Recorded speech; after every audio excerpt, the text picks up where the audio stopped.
कहाँ गएर आएको? हिजो बाबासँग रनिङ गर्न गएको, आज बल्ल आयो। तँलाई त म बोल्दिनँ के, बोल्दिनँ। उता जाऊ त, म बोल्दिनँ तँसँग। तँलाई यता हेर ज्याकी, त्यहाँ बस, यहाँ बस। तँलाई बाबा बुवा लिन जानुभएको बिहान, ज्याकी घर आइज भन्दाखेरि किन नआएको? अहिले याद आयो? भोक लाग्यो? कसैले खाना दिए कि दिएन?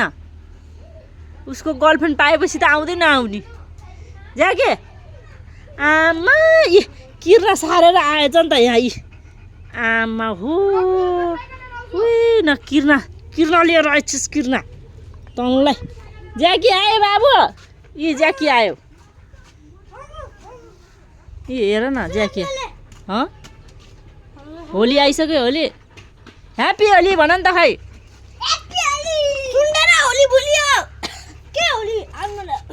बुन्टेले happy Holi. Jackie happy Holi, happy Holi.